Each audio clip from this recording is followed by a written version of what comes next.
চলো বেরিয়ে পড়ি। এবার যাই কেরালার ব্যাক ওয়াটার্স। কাসারাগোড থেকে তিরুবনন্তপুরম অবধি ৯০০ কিলোমিটারে অজস্র ব্যাক ওয়াটার্স, যদিও প্রধানত কোচি থেকে আলেপ্পি অবধি সবচেয়ে বড় আর সবচেয়ে প্রশস্ত ব্যাক ওয়াটার। খুব সুন্দর সুন্দর হাউস বোট, যাতে করে ঘুরে বেড়ানো যায়, আবার থাকারও ব্যবস্থা আছে। হাউসবোটের মধ্যে এরকম করিডোরের পাশে পাশে বেডরুম আর তার সাথে লাগোয়া বাথরুম। যারা ওভারনাইট স্টে করবে তারা এভাবে থাকতে পারে। হাউসবোটের উপরের তলায় টেবিল চেয়ার পেতে খাবারের ব্যবস্থা করা হয়েছে।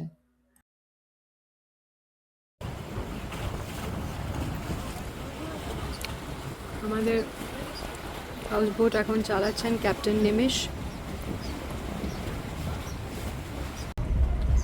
এখানে অনেকগুলো হাউসবোট দেখা যাচ্ছে। কিছুক্ষণের জন্য ৪৫ মিনিট ১ ঘন্টার জন্য এখানে আমাদের নৌকাটা দাঁড়াবে। হাউসবোট এক জায়গায় ডক করার পর কেউ কেউ স্পিড বোটে করে ঘুরতে বেরিয়ে যায়, আবার কেউ কেউ ছোট নৌকায় করে।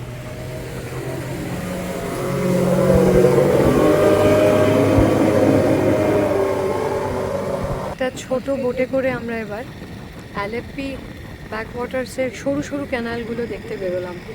আমাদের মাঝি বসে আছেন এখানে, উনি আমাদের চালিয়ে নিয়ে যাবেন। ছাতা দিয়েছেন সঙ্গে, যাতে ছাতাটা নিয়ে আরাম করে বসা যায়। ফিরে আসবো ৪০ মিনিট পরে। ছোট ছোট বাড়ি, আর প্রত্যেকটা বাড়ির সাথে ছোট ছোট ডিঙি নৌকা। এই সরু ক্যানালটা হচ্ছে প্রপার আলেপ্পি। দুপাশে এরকম ডিঙি নৌকা আছে প্রত্যেকটা বাড়ির সাথে। ওরা এগুলো করেই যাতায়াত করে, আর ওদের প্রধান জীবিকা হলো ট্যুরিজম আর fishing. Sterling lake palace resort.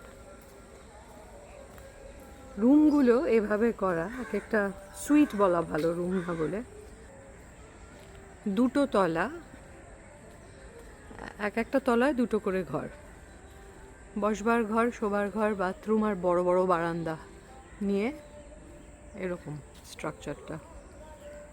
আমাদের রুমগুলো এই দোতলার, বারান্দা দুটো, আর বারান্দা দুটো একেবারে ব্যাক ওয়াটারের সামনে। খুব সুন্দর ভিউটা, বারান্দা থেকে সারাক্ষণ বসে থাকা যায়, এটা দেখা যায়। কি সুন্দর গোলাপি রঙের পদ্ম ফুল ফুটে আছে।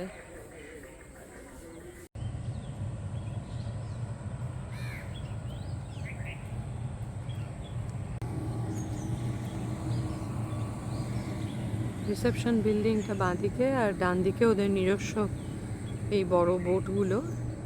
আমরা হাউস বোটে থাকতে চাই না বলে ব্যাকওয়াটারের ধারে রিসর্টে ছিলাম, আর আমাদের অভিজ্ঞতা খুবই ভালো হয়েছে।